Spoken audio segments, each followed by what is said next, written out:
You are listening to American Nightmare Radio. The call came at 11:42 p.m. Father Gabriel had already turned off the lights in the rectory office when the phone began to ring. It wasn't unusual for parishioners to call late. Illness, grief. Emergencies rarely kept business hours. But something about the persistence of this call unsettled him. It did not stop after 3 rings. It did not hesitate. He let it ring twice more before answering. The voice on the other end was male, controlled, measured, not hysterical. "My son needs help," the man said. "The doctors have been here. They say it isn't medical." There was a pause before the word was spoken.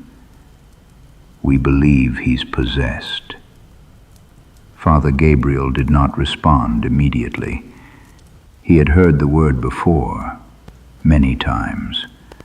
Most cases dissolved under examination. Mental health crises, trauma, untreated disorders misinterpreted through faith.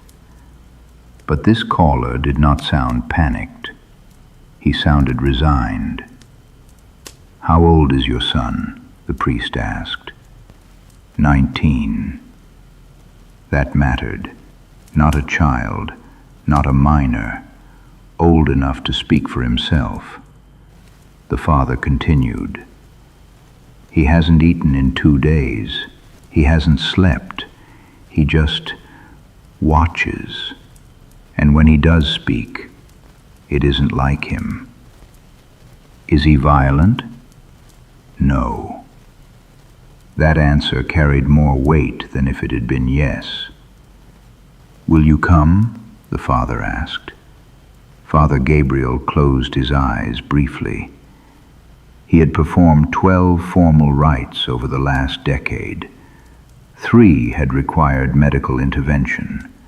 1 had ended in institutionalization. None had ended cleanly. "Where are you located?" he asked. The address was rural, 45 minutes outside the city. Isolated property, few neighboring homes. He told the father he would arrive within the hour. The drive was quiet. No storm, no dramatic sky, just long stretches of dark farmland and the low hum of his engine. He replayed the conversation in his mind. No screaming, no crying mother in the background, no frantic descriptions of levitation or violence, just watching. That word returned to him. When he arrived, the house lights were on, but dimmed. The father opened the door before he knocked. The man looked exhausted, but not frightened. Not in the way people usually did when confronting something they did not understand. "Thank you for coming," he said softly. Inside, the house was silent. "Where is he?" "In his room."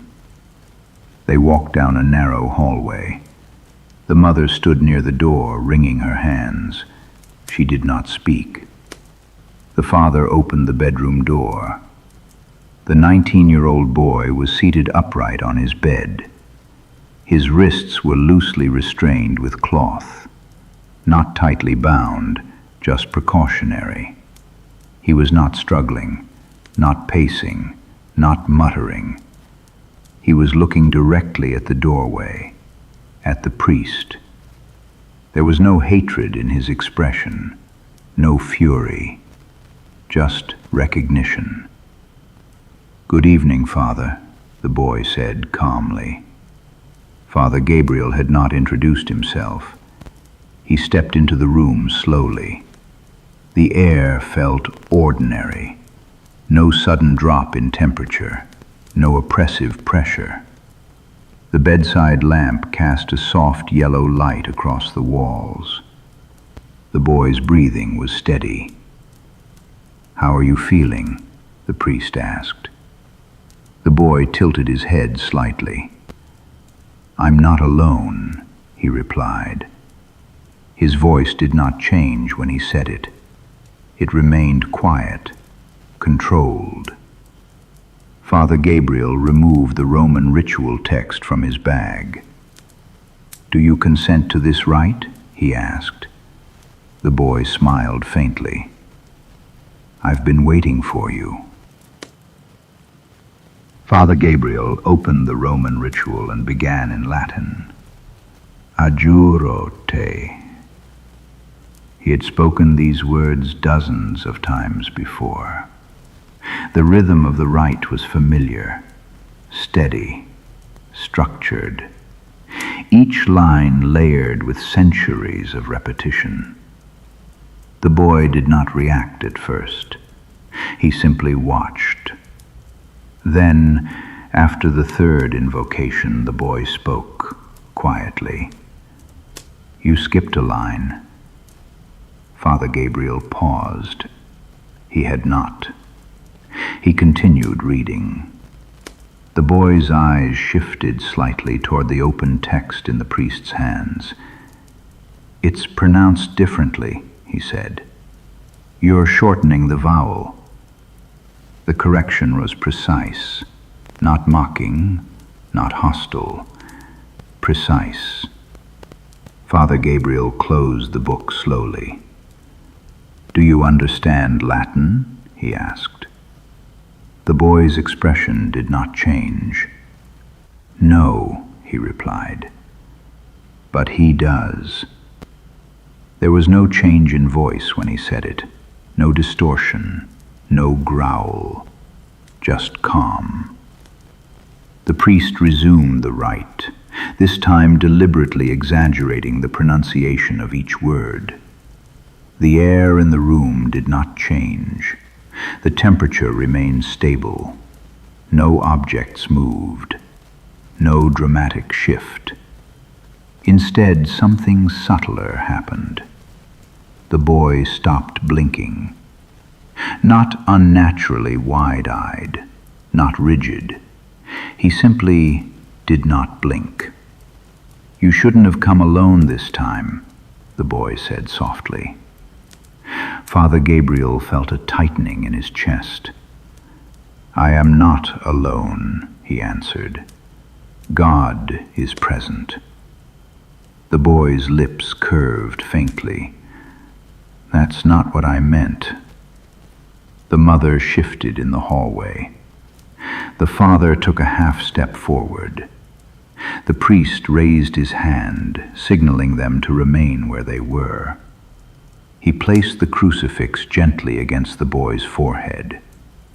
There was no violent recoil, no scream. The boy's breathing remained even. Then, almost conversationally, he said, "You still wake up at 3:17. The priest's hand faltered. That time meant nothing to the family, but it meant something to him. Years earlier, before the priesthood, he had awakened at that exact minute for months. Nightmares he had never spoken about. Confessions he had never shared beyond the confessional. The boy continued, "You asked for forgiveness, but you never believed you were forgiven." The words were not shouted. They were delivered with clinical certainty. Father Gabriel stepped back. This was not reaction to sacred objects. This was not aversion. This was knowledge. He resumed the rite more forcefully now, voice raised. "Exorcizo te." The boy interrupted again. "He cannot hear you," he said calmly. "He stopped listening when you did." The crucifix trembled in the priest's hand. For the first time in his ministry, he hesitated mid-prayer. And in that hesitation, the room shifted. Not physically, but internally. The structure of the rite depended on conviction, on unbroken command. The boy leaned forward slightly, the restraints barely moving. "You're tired," he whispered. "You were tired before you walked in." The priest felt something drain from him.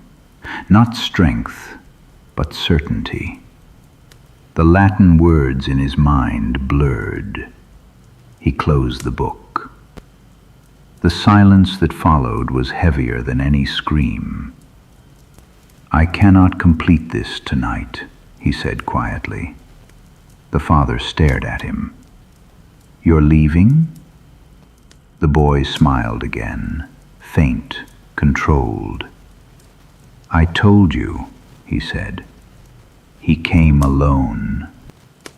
Father Gabriel left the house just after 1:10 a.m. There was no shouting behind him, no crash of furniture, no unnatural silence. Just the low hum of insects outside and the porch light burning against the dark. The father walked him to his car. "Will you return?" the man asked. The priest did not answer immediately. "I need to consult with the diocese," he said finally. "Do not attempt any rituals on your own. Keep him monitored." The father nodded. "Is he—" the man struggled for the word. "Is he still there?" Father Gabriel looked back at the house. Through the second-floor window, he could see the outline of the boy sitting on the edge of his bed, still, watching. "Yes," the priest said quietly.